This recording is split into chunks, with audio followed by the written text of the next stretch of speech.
నమస్తే, welcome to Aadya TV. నేను మీ రమేష్ మిద్దే.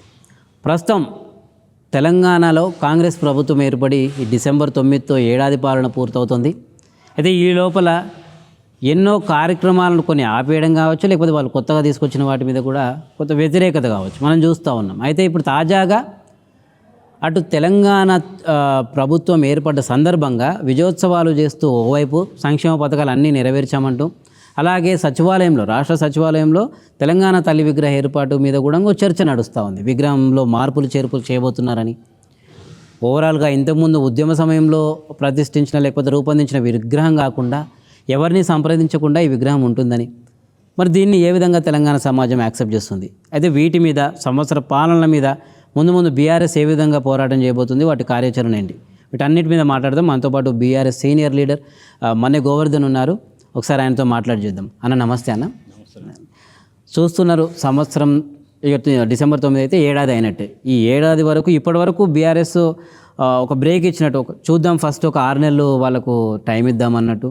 ఆ తర్వాత వాళ్ళ నిర్ణయాలు తీసుకున్నప్పటి నుంచి బీఆర్ఎస్ కూడా పోరాటం ఎక్కువ చేస్తూ ఉన్నది. ఇప్పుడు ఏడాది సందర్భంగా అటు ఇంకొక చర్చ ఏంటంటే తెలంగాణ తల్లి విగ్రహానికి మార్పులు చేర్పులు చేయబడుతున్నారు. ఇది నిజంగా జరిగితే అసలు తెలంగాణ సమాజం యాక్సెప్ట్ చేస్తుందా? అసలు ఈ నిర్ణయాలను మనం ఎట్లా అర్థం చేసుకోవాలి గవర్నమెంట్ది? ఇప్పుడు మీరు అన్నట్టు డిసెంబర్ 9 కాదు, డిసెంబర్ 7కే 1 ఇయర్ పాలన జరుగుతుంటుంది. ఈ 1 ఇయర్ పాలనలో రేవంత్ రెడ్డి గారు కాంగ్రెస్ పాలన ఇచ్చిన 6 గ్యారెంటీలు, 13 అంశాలతో కూడిన 6 గ్యారెంటీలు అనుకోండి, 420 హామీలు అనుకోండి, వీటి మీద దృష్టి పెట్టకుండా ఎంతసేపు కేసీఆర్ గారిని ఆనవాళ్ళు లేకుండా చేస్తాను, లేకపోతే కేసీఆర్ గారిని హిస్టరీలో లేకుండా చేస్తానని చెప్పేసి ఆయన ఒక ప్రయత్నంలో భాగంగా ఇవన్నీ నడుస్తున్నాయి. రాజీవ్ గాంధీ గారి విగ్రహం పెట్టవద్దని చెప్పేసి క్లియర్గా చెప్పడం జరిగింది. తెలంగాణ సమాజం కానీ బీఆర్ఎస్ పార్టీ కానీ చాలామంది చెప్పారు. అయినా కూడా వినకుండా ఖచ్చితంగా కావాలని పట్టుబట్టేసి అక్కడ రాజీవ్ గాంధీ గారి విగ్రహం పెట్టడం జరిగింది. రాజీవ్ గాంధీ గారి విగ్రహం పెట్టినప్పుడు మేము క్లియర్ చెప్పింది, మేము నెక్స్ట్ రాబోయే గవర్నమెంట్ బీఆర్ఎస్ గవర్నమెంట్ వస్తుంది, వచ్చితే కంపల్సరీ మీ రాజీవ్ గాంధీ గారి విగ్రహం తీసుకొచ్చి మీ గాంధీ భవన్లో కానీ లేకపోతే మీకు ఎక్కడ కోరుకుంటే అక్కడ విగ్రహం పెడతాం. ఇప్పటికీ చాలా హైదరాబాద్లో చాలా రాజీవ్ గాంధీ విగ్రహాలు ఉన్నాయి, అయినా కూడా మేము ఎక్కడ కూడా ఇబ్బంది పెట్టలేదు.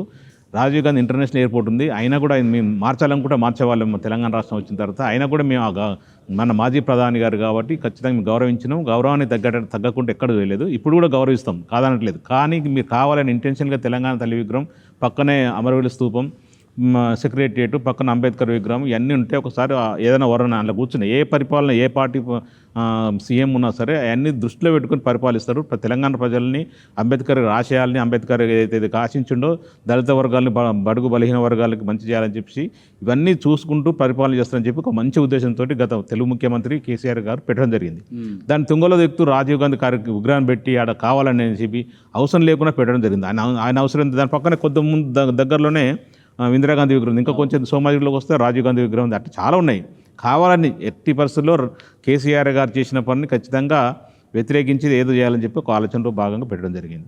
ఇప్పుడు తెలంగాణ తల్లి విగ్రహాన్ని కూడా మారుస్తుందని చెప్పింది. తెలంగాణ తల్లి విగ్రహం ఎందుకు పెట్టిండు? తెలంగాణ తల్లి అంటే మన భూదేవితో సమానంగా పూజిస్తాం. దేవతలు అంటే ఏంది, కంపల్సరీ కిరీటం ఉంటుంది, చేతిలో ఖడ్గం ఉంటుంది, అవి ఉంటాయి. మనకేమన్నా తెలంగాణ తల్లి విగ్రహం కాబట్టి మన తెలంగాణ సంస్కృతి ఒక బతుకమ్మ, మన బతుకమ్మను మన గతంలో ఉద్యమంలో ఎంత ఉపయోగించుకున్నామో, గతంలో తెలంగాణ సంస్కృతిలో భాగమైన బతుకమ్మని మనం ఆడడానికి కూడా కొంచెం వెనకాడుతున్న సందర్భంలో అప్పుడున్న టీఆర్ఎస్ పార్టీ ముందుకు వచ్చేసి దాన్ని ఘనంగా చేయడం వల్ల దాని ద్వారా కూడా తెలంగాణ ఉద్యమాన్ని ఆడపిల్లలను కూడా దాంట్లో భాగస్వాములు చేసేసి ఉధృతం చేసినాం. వాళ్ళకు కూడా దాని ద్వారా తెలంగాణ కావాల్సిన ప్రాముఖ్యతను గురించి, సంస్కృతిని, సాంప్రదాయాల గురించి దాని ద్వారా చాటి చెప్పడం ద్వారా తెలంగాణ ఉద్యమాన్ని కూడా బలోపేతం చేసినాం. దాంట్లో భాగంగా వాడుకున్నాం. అందుకే తెలంగాణ తల్లి ఒక చేతిలో బతుకమ్మ పండుగ, ఇంకో చేతిలో తెలంగాణకు సంబంధించిన పంటలు ఏముండండి అప్పుడు, మొక్కజొన్న ఉండేది, మన సజ్జలు ఉండేది, జొన్నలు ఉండేది. ఆ కంకులం పెట్టేవాళ్ళు. కంకులు మన తెలంగాణ అంటే దానికి వచ్చే కాయలు కంకులు అంటారు. అవి పెట్టేసి మన సాంప్రదాయం ప్రకారం తెలంగాణ తల్లిని రూపొందించడం ఏంటి, దాని తుంగలో దొక్కుతూ ఏదో విగ్రహం కిరీటం ఎందుకు పెట్టాలంటాడు. కిరీటం ఉంటే రాజులని గౌరవించినట్టు అనుకుంటాడు. రాజులు కాదు, దేవతలందరికీ కూడా కిరీటాలు ఉంటాయి. మరి రేవంత్ రెడ్డి గారు ఒకటే సూచి ప్రశ్నిస్తున్నాను ఏంటంటే, ఇప్పుడున్న దేవుళ్ళకి అందరికీ కిరీటాలు ఉంటాయి, అవన్నీ తీసేస్తావా? నీకు అంత దమ్ముందా? అసలు అది ఎవరు ఒప్పుకుంటారు? సమాజం ఒప్పుకుంటుందా? తెలంగాణ సమాజం, హిందూ సమాజం ఎవరు ఒప్పుకోరు. అది కావాలని చెప్పి పిచ్చి చేస్తులు. ఎందుకంటే దాని పరిపాలన చేతగాక అసమర్థ పాలన బయటపడుతుందని చెప్పేసి ఉద్దేశంతో కప్పిపుచ్చుకోవడం ప్రయత్నంలో భాగం తప్ప ఇంకేమీ లేదు. దానివల్ల తెలంగాణ తల్లి రూపు మార్చడం వల్ల, కిరీటం తీయడం వల్ల ఉరిగేది లేదు, చచ్చేయలేదు, పోయలేదు. మనకు దేవతను ధరణి దేవతని కాపాడుకుంటాం, తెలంగాణ తల్లి విగ్రహం అట్లా కాపాడుకోవడానికి దాని యొక్క రూపంగా చూపించి దాని చుట్టూ మనం తెలంగాణ ఉద్యమం నడిపించేసి తెలంగాణ సాధించినాం.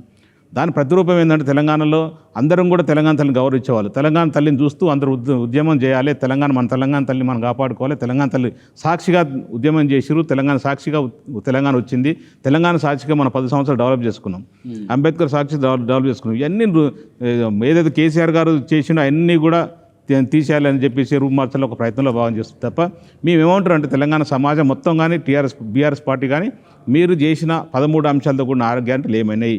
ఈ సంవత్సరం పాలన జరుగుతుంది, రైతు పండుగ చేస్తుంది, సిగ్గు ఉండాలి రైతు పండుగ చేసుకోవడానికి. నువ్వు రైతులకు ఏం వర్గ పెట్టినావు రైతుల పండుగ చేస్తుంది చెప్పు.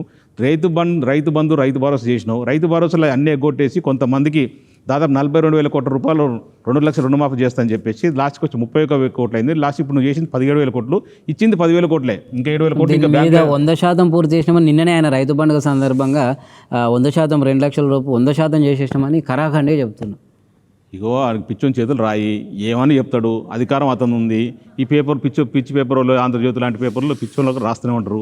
వాస్తవ పరిస్థితులు ఏంటంటే 17,000 కోట్ల రూపాయలు వాళ్ళే చెప్తారు, 17,000 కోట్ల రూపాయలు రుణమాఫీ చేసిందని చెప్పి. అందులో వచ్చింది 11,000 కోట్ల రూపాయలు మాత్రం అకౌంట్లో పడ్డాయి. ఇంకా 6,000-7,000 కోట్ల రూపాయలు ఇంకా అకౌంట్లో పడలేదు. అది ఇంకా అది పెండింగ్ ఏముంది. ఇంకా 2 లక్షలు ఇంకా పైన వాళ్ళు చాలామంది ఇంకా 22 లక్షల మంది ఇంకా ఉన్నారు. వాళ్ళని ఏమంటారంటే ఉల్టా వాళ్ళని మీరు 2 లక్షల పైన అమౌంట్ మీతో అకౌంట్లో వేయండి ముందు, తర్వాత మేము రుణమాఫీ చేస్తామని చెప్తారు. అసలు ఎవడని ఉంటారా? మెడమే తలకాయ ఉన్నాడు ఎవడు కూడా అట్లా చెప్పాడు. నేను 2 లక్షలు రుణమాఫీ చేస్తాను, మీ పైన ఎంతున్నా మీరు కట్టుకోండి అని చెప్పి 2 లక్షలు రుణమాఫీ చేయాలి వీళ్ళు. అది చేతగాక ఉల్టా మెలిక పెట్టిరాడ రేవంత్ రెడ్డి. అది అతి తెలివి అనమాట. అది ఎందుకంటే వాళ్ళు ఎట్లా కట్టలేరు రైతులు ఏమనుకుంటారు, ముందు 2 లక్షలు రుణమాఫీ కానీ తర్వాత మిగతా అంటే బ్యాలెన్స్ కట్టుకుంటాం అనుకుంటారు. అది పక్కన పెట్టేసి ఈయన ఏదో తెలివి చూపించేసి అది అట్లా పెండింగ్ పెట్టి ఇంకా 22 లక్షల మందికి రైతు రుణమాఫీ కాలేదు. డిసెంబర్ 9 డెడ్ లైన్ పెట్టారు. డిసెంబర్ 9 ఎన్నో రోజులు లేదు, ఇంకా 5 రోజులు ఉంది. 5 రోజులలో మరి ఏ పార్టీ చేస్తారో చూద్దాం. ఇంతవరకు రైతుల రుణమాఫీ కాలేదు. రైతు బంధువులు ఎగ్గొట్టిండు, 2 సార్లు 2 టర్ములు ఎగ్గొట్టిండు. రైతులకు మళ్ళీ రైతు కూలీలకు 12,000 రూపాయలు ఇస్తున్నాడు. రైతు కౌలుదారులకు కూడా 15,000 రూపాయలు ఇస్తానని చెప్పిండు. రైతు కౌలుదారులు ఎక్కడ కూడా అడ్రస్ లేదు, దాన్ని మా ఊసేతట్లేదు. రైతు కూలీలు ఎక్కడ కూడా ఊసేతట్లేదు. ఏ రైతుకు కూడా టైంకి విత్తనాలు లేవు, టైంకి ఎరువులు లేవు, టైంకి అసలు ఏమి కరెంటు లేదు, నాణ్యమైన కరెంటు లేదు, నీళ్ళు సరిగ్గా వేయట్లేదు. రైతులను మాత్రం రోడ్డు మీద వేసిండు. తొలి ముఖ్యమంత్రి కేసీఆర్ గారు రైతును రాజుగా చూస్తే ఈయన మొత్తం అడుగు తింటాడు. మళ్ళీ ఆత్మహత్యల తెలంగాణ తీసుకొచ్చిన రైతుల్ని ఇట్లుంది పరిపాలన. దానికి ఇప్పుడు రైతు పండుగని గొప్ప ఘనంగా యాడ్లు ఇచ్చుకోవడం, గొప్పగా డబ్బులు ఇచ్చి జనాలు పిలిపించుకొని పెద్ద పెద్ద మీటింగ్లు పెట్టేసి జబ్బలు తరుచుకుంటుండు. ఇదంతా వాస్తవం. ఇప్పుడు 13 అంశాలతో కూడిన 6 గ్యారెంటీల్లో ఏ గ్యారెంటీ ఇంప్లిమెంట్ కాలేదు. ఇదంతా ఉత్తదే. ఎందుకంటే అధికారులు కాబట్టి ఏం చెప్పినా సొల్లు రాస్తారని రాసేవాళ్ళు రాస్తుంటారు, చూపించేవాళ్ళు చూపిస్తారని చెప్పి ఆలోచన చేస్తుంది తప్ప వాస్తవ పరిస్థితుల్లో మీకు మీలాంటి యూట్యూబ్ ఛానల్ వాళ్ళు చాలామంది ఎత్తి చూపుతున్నా కూడా ఆయనకు ఈ యూట్యూబ్ ఏంది ఆ ట్యూబ్ ఏందని చెప్పి ఎగతాలు చేస్తుండు. ఆయన సరే కొద్ది ఇప్పుడు ఏదో అధికారం ఉంది కాబట్టి పదవి ఉంది కాబట్టి నడుస్తుంది, కానీ తర్వాత తెలుస్తుంటుంది ఏంటంటే యూట్యూబ్ ఏంది ఆ ట్యూబ్ ఏంది అని చెప్పేసి ఒక్కొక్కసారి మీరు చేసిన వాగ్దానాల గురించి మాట్లాడినప్పుడు, వాగ్దానం చూపించినప్పుడు నువ్వు ఏం చేయాలని చెప్పినప్పుడు తెలుస్తుంటుంది అప్పుడు. రైట్. ఇంకా ఇప్పుడు తాజాగా నిన్న మొన్న చూసుకుంటే బీఆర్ఎస్ సంబంధించి గురుకులాల మీద ఒక కమిటీ కూడా వేసింది, నిజ నిర్ధారణ కమిటీ. ఎందుకంటే గురుకులాల జరుగుతున్న తాజా ఘటనలు, పిల్లల అస్వస్థతకు గురి కావడం కానీ, 2-3 చనిపోవడం కానీ. అయితే దీని మీద మంత్రి సీతక్క ఏమంటుందంటే దీని వెనకాల బీఆర్ఎస్ కుట్ర ఉంది, అటు కేటీఆర్ ఇటు ఆర్ఎస్ ప్రవీణ్ కుమార్ అని చెప్పేసి ఒక మాట, అలాగే ప్రభుత్వ ఉద్యోగుల కుట్ర కూడా ఉందని అని చెప్పేసి అంటే ఇట్లా సరే ప్రభుత్వ ఉద్యోగుల కుట్ర అని తెలిసినప్పుడు ప్రభుత్వం ఏ విధంగా దాన్ని వాటిని పర్యవేక్షణలోకి తీసుకోవాల్సి అంటారు? ఇప్పుడు సీతక్క లాంటి వాళ్ళు కూడా ఇట్లా మాట్లాడడం తగదు. సీతక్క లాంటి వారు గతంలో ఆయన ఒక నక్సలిజం నుంచి వచ్చిన వాళ్ళు, పేదరికానికి చూసిన వాళ్ళు, పేదరికం ఎట్లా పోయే విధంగా పనిచేయాలని చెప్పి కొంచెం ఆలోచన విధానం ఉన్న వాళ్ళు కూడా ఇట్లా మాట్లాడడం కరెక్ట్ కాదు. ఏదో అధికారం రాగానే గుర్రం కూడా గాడిదైనట్టు అయిపోయింది పరిస్థితి. ఏంటంటే ఆమె కూడా అట్లా మాట్లాడొచ్చండి. ఆర్ఎస్ ప్రవీణ్ కుమార్ ఏం సంబంధం చెప్పండి? మీరు అధికారంలో ఉన్నారు, మీకు చేతగాక మీ అసమర్థ పాలన కప్పిపుచ్చుకోవడానికి ఆర్ఎస్ ప్రవీణ్ కుమార్ మీదనో లేకపోతే బీఆర్ఎస్ పార్టీ మీదనో తోయడం కరెక్ట్ కానే కాదు. ఆర్ఎస్ ప్రవీణ్ కుమార్ నిజంగా దాని వెనక వస్తూ ఉంటే మీరు గవర్నమెంట్ మీదే ఉంది కదా, అధికారం మీదే ఉంది, దిగ్గు తెలుసండి. ఆర్ఎస్ ప్రవీణ్ కుమార్ ఉన్నా ఇంకేదో పార్టీ ఇంకెవరు ఉన్నా కూడా వెనక ఖచ్చితంగా దానికి శిక్షిద్దాం. మేము కాదంటున్నామా? చేతగాకి అన్ని ఆర్ఎస్ ప్రవీణ్ కుమార్ మీదనో లేకపోతే బీఆర్ఎస్ పార్టీ మీదనో లేకపోతే అధికారం మీదో తోయడం ఎందుకు చెప్పు? నువ్వు అక్కడ కూర్చో, నువ్వు సోషల్ వెల్ఫేర్ మీరే చూస్తారు కదా సీతక్క గారు, మీరు దగ్గర కూర్చొని చూడండి. ఒక్కొక్క హాస్టల్ మీరు తిరగండి. ఏం పని ఉంది? ఏం పని లేదు కదా. హాస్టల్ రోజుకో 2 హాస్టల్ 3 హాస్టల్ తిరగండి. అక్కడ బాత్రూమ్లు ఎట్లున్నాయి? మా కమిటీ వేసింది ఆర్ఎస్ ప్రవీణ్ కుమార్ ఆధ్వర్యంలో 5 మంది కమిటీ వేసారు. కమిటీలు నిన్న పోయిర్రు. నేను పోతే అక్కడ ఇబ్రాహీంపట్నం చేరుగూడెం దగ్గర పోయారు. మీ వాష్రూమ్లు ఎట్లున్నాయి, బాత్రూమ్లు ఎట్లున్నాయి, తిండి ఎట్లుంది, ఎక్కడ పడితే అక్కడ కుప్ప ఉంది, అంత వాసన అంటే అంత వాసన ఉండి 5 ఫుడ్ పాయిజన్ కాకపోతే ఏమైతే చెప్పండి. నీ పిల్లలు తింటారా, నువ్వు తింటావు, అట్లుంటే అట్లా చిన్న ఈగ వచ్చినది తినలేవు, ఇంట్లో చిన్న వెంట్రుకు వచ్చింది తినలేవు. అట్లాంటిది ఆ పిల్లలకు ఇంతకుముందు గతంలో తొలి ముఖ్యమంత్రి కేసీఆర్ గారు లేదా ఆర్ఎస్ ప్రవీణ్ ఆధ్వర్యంలో గురుకుల పాఠశాలల్లో చదివించడం పేరెంట్స్ అంతా పోటీ పడేవాళ్ళు. కాంపిటీషన్ మీద కాంపిటీషన్ అని రికమెండ్ చేసినా లేకపోతే ఎగ్జామ్ పెట్టి చేసేవాళ్ళు.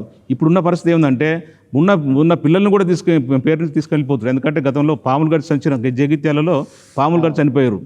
తర్వాత ఇప్పుడు మన ఫుడ్ పాయిజన్ అనేది చాలామంది చనిపోతున్నారు. ఇది అసలు ప్రభుత్వ అసమర్థత. కేసీఆర్ మన రేవంత్ రెడ్డి గారు అసలు గింతనన్న సిగ్గు లేకుండా సోయి లేకుండా మాట్లాడుతుండు. మీరు నిజంగా నీ ముఖ్యమంత్రి నిజంగా మంచి చేయాలనుకుంటే దాన్ని పర్యవేక్షణ చేయండి, దాని మీద ఒక హాస్టల్లో పర్యటించండి. లోకల్ ఎమ్మెల్యేలను తిరగంటావు కానీ నువ్వేం చేసావని చెప్పు. నువ్వేం బిగుతున్నావు ఇక్కడ? ఏం లేదు కదా, ఏ కొత్త స్కీమ్ లేదు, కొత్త ప్రజలకు పట్టించుకున్న పాపన అవ్వలేదు, ప్రజలకు ఏం చేసిన పాపన అవ్వట్లేదు. పోయి కూర్చో, చిన్నపిల్లలు చనిపోతున్నారు, పాములు గడి చచ్చిపోతారు, హాస్పిటల్ పాలు చదువుతారు, ఫుడ్ పాయిజన్ చచ్చిపోతారు. మొన్న ఒక అమ్మాయి చనిపోయా అంటే మీకు అంత అలసత్వనా? మీకు బీసీలు అంటే బడుగు వర్గం ఎవరు అంటే మీరు పట్టించుకునే చేతగాక మీకు పాలన చేత కాకుండా లేదా ఆర్ఎస్ ప్రవీణ్ ఆఫీసుల మీద తోయడం కరెక్ట్ కానే కాదు. ఇది ఇప్పటికైనా సిగ్గు తెచ్చుకొని సోయి తెచ్చుకొని పాలన మీద సిగ్గు పెట్టండి. ఆ హాస్టల్లో ఏం జరుగుతుందో మీరు ప్రత్యక్షం చూడండి. దానికి సంబంధించిన అధికారులని శిక్షించండి. దాని మీద మీరు ఖచ్చితంగా పర్యవేక్షణ చేయండి తప్ప ఒక వేరే వాళ్ళ మీదనో లేకపోతే ఆర్ఎస్ ప్రవీణ్ తోయడం మాత్రం కరెక్ట్ కానే కాదు. రైట్. చివరిగా నిన్న ఏదైతే ముఖ్యమంత్రి కొన్ని వ్యాఖ్యలు చేసి ఉన్నారో, నేను నల్లమల్లలో పుట్టిన పులులు నక్కల్ని ఎదిరించినవన్నీ అంటే వీళ్ళు లెక్క కాదన్నారు. బీఆర్ఎస్ని ఉద్దేశించి కావచ్చు, మిగతా బీఆర్ఎస్ ముఖ్యులను ఉద్దేశించి మాట్లాడినట్టు తెలుస్తూ ఉంది. దీని మీద బీఆర్ఎస్ ఎలా స్పందిస్తుంది? ఎందుకంటే ముఖ్యమంత్రి ప్రతిసారి కూడా ఏ కార్యక్రమానికి వెళ్ళినా ఖచ్చితంగా టార్గెట్ చేసే వ్యక్తులు కేటీఆర్ కావచ్చు, హరీష్ రావు కావచ్చు. దీన్ని ఎట్లా అర్థం చేసుకోవాలి? చేతగానోడు మాటలతోనే బెదిరియడం చేస్తుంటాడు. దాంట్లో నెంబర్ 1 రేవంత్ రెడ్డి గారు. నల్లమల్ల అడవులు పుట్టింది ఎక్కడ, పీకింది ఎక్కడ, అయినా ఏ పుల్లను చూసిండు, ఏ సింహాలను చూసిండు, ఏ నక్కలను చూసిండు, కుక్కలను చూసి కూడా నువ్వు భయపడ్డ వ్యక్తి నువ్వు. మాకు తెలియదు నీ గురించి ఏంది మరీ అంత దారుణం ఏదో ఉంది కానీ వరుస కలుస్తుందని చెప్పేసి ఏదో పువ్వులను చూసినా నల్లమల్ల చూసినా. నువ్వు నల్లమల్ల నీకు సంబంధం ఉంది, నువ్వు పుట్టింది ఎక్కడ? కొండారెడ్డిపల్లిలో. నీకు నల్లమల్ల పోయో చాలా దూరం ఉంటుంది. నీకు నువ్వు ఎప్పుడు నల్లమల్లు ఉన్నావు, ఎప్పుడు వనపర్తులు ఉన్నావు, ఎక్కడ చదువుకున్నావు, అంత అయిపోయింది. దీని గురించి పెద్దదో చెప్పుకోవడం కరెక్ట్ కాదాడ. ముందు నీకు ఇచ్చిన పరిపాలన గురించి చెప్పవా? నీ సింహాల గురించి పుల్ల గురించి చెప్పలే కదా, కుక్కల గురించి కాదుగా మాట్లాడేది. నీకు అధికారం ఇచ్చింది ఎందుకు? నువ్వు ప్రజలకు ఏదో మేలు చేస్తావని చెప్పేసి, తొలి ముఖ్యమంత్రి బీఆర్ఎస్ పార్టీ గవర్నమెంట్ కనుక మంచి చేస్తావని చెప్పేసి నువ్వు అమలుగానే వాగ్దానాలు చాలా ఇచ్చినావు. 13 అంశాలతో కూడా 6 గ్యారెంటీలు అమలు చేస్తావని, 420 హామీలని ఇంప్లిమెంట్ చేయమని చెప్పేసి ప్రజలు ఏదో ఆశించి నీకు ఓటేసిరు, గెలిచినావు, సీఎం పదవి ఎక్కినావు. దాని మీద దృష్టి పెట్టకుండా పుల్ల మీద దేని గురించో నల్లమల్ల అడవులో పుట్టినా, నల్లమల్ల అడవులు తొక్కుకుంటూ వచ్చినా, పీక్కుంటూ వచ్చినా అని చెప్పేసి ఏది అసలు అర్థం పర్థం లేని మాటలు మాట్లాడుకుంటూ టైంపాస్ చేస్తున్నావు. ఓన్లీ పొలిటికల్ డైవర్సింది. దానివల్ల వచ్చేది లేదు, పోయలేదు. తెలంగాణ ప్రజలు ఒక పక్క అన్ని వర్గాల ప్రజలు ఇబ్బంది పడుతున్నారు, బాధపడుతున్నారు, ఏడుస్తున్నారు. నీలాంటి ముఖ్యమంత్రి దద్దమ్మ ముఖ్యమంత్రిని గెలిపించుకున్నావా, కాంగ్రెస్ పార్టీకి ఎందుకు ఓటేసినావు అని చెప్పేసి నెత్తినోరు కొట్టుకుంటున్నారు. దాని మీద దృష్టి పెట్టండి. అట్లాంటి ఇంప్లిమెంట్ కాకుండా గత తొలి ముఖ్యమంత్రి పాలన కంటే, బీఆర్ఎస్ పార్టీ పాలన కంటే మంచి మెరుగైన పాలన అందించండి, మెరుగైన స్కీములు తీసుకురండి. సంవత్సరం అయిపోయింది, ప్రజలకు సంబంధించిన ఒక్క స్కీమ్ తీసుకురాకపోతే ఎంతసేపు దేవుళ్ళ మీద ఓట్లు, కేసీఆర్ మీద తిట్లు, ఇది తప్ప ఇంక వేరే చేస్తున్నావా? ఈ సంవత్సరం గడిచింది మొత్తం పొలిటికల్ డైవర్షన్, దేవుళ్ళ మీద ఓట్లు, కేసీఆర్ మీద తిట్లు, కేసీఆర్ ఫ్యామిలీ మీద తిట్లు. ఇది తప్ప నువ్వు చేసింది ఏమీ లేదు.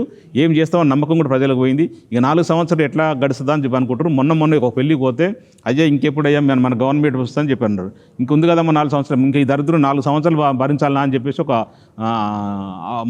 అమ్మాయి పెద్ద ఆవిడ చెప్తుంది. అంటే నీ పాలన మీద అంత విసుకొచ్చుకున్నారు. దీన్ని బట్టి ఇప్పటికైనా గుర్తు తెచ్చుకొని సోయి తెచ్చుకొని తెలంగాణ ప్రజలకు మంచి చేసే విధంగా ప్రయత్నం చేయి. అంతే తప్ప నువ్వు ఉట్టిగా నోరు ముందు కానీ పారేసుకుంటా పోతే, అధికారం ఉంది కానీ ఏ మాటలను చెల్లుదనుకుంటే మాత్రం కుదరదు. తెలంగాణ సమాజం చూస్తుంది. తెలంగాణ సమాజం నిన్ను బట్టలిప్పి కొట్టే రోజులు వస్తుంది. తెలంగాణలో మీ కాంగ్రెస్ పార్టీ నాయకులు తిరగలేని రోజు వచ్చేటట్టుంది. గతంలో ఎప్పుడైతే ఎలక్షన్ మన తెలంగాణ రాకముందుకు మీ కాంగ్రెస్ నాయకులు ఊర్లలో అంటే భయపడరు, ఇప్పుడు ఆ పరిస్థితి వస్తుంది. నెక్స్ట్ ఇంకో 30 సంవత్సరాలు కాంగ్రెస్ పార్టీకి ఓటేసే పరిస్థితి లేదు. కాంగ్రెస్ పార్టీ అంటేనే వణుకు పుడుతుంది అందరు ప్రజలకు, తెలంగాణ ప్రజలకు. దయచేసి ఇప్పటికైనా సరే మన ఏదైతే రాజకీయంగా ఉంటే తర్వాత చూసుకుందురు ఎవరు గెలుస్తారు 2028 ఎలక్షన్స్ ఉంటాయి. అప్పుడు బీఆర్ఎస్ పార్టీ గెలుస్తుందా కాంగ్రెస్ పార్టీ గెలుస్తా, కానీ అప్పటిదాకా బీఆర్ఎస్ పార్టీ మీద కోపంతో తెలంగాణ ప్రజలకు అన్యాయం చేయొద్దు. నువ్వేదో చేసిన గ్యారెంటీలు ఖచ్చితంగా ఇంప్లిమెంట్ చేయి. నువ్వు దొంగ హామీలు ఏదైతే ఇచ్చినో అవన్నీ కంప్లీట్ చేయడానికి విధంగా ప్రయత్నం చేయి. రైట్ అండి, థ్యాంక్ యూ. రైట్, ఇది మరోసారి మరో గెస్ట్తో మీ ముందుకు వస్తాను. రమేష్, ఆద్య టీవీ, హైదరాబాద్.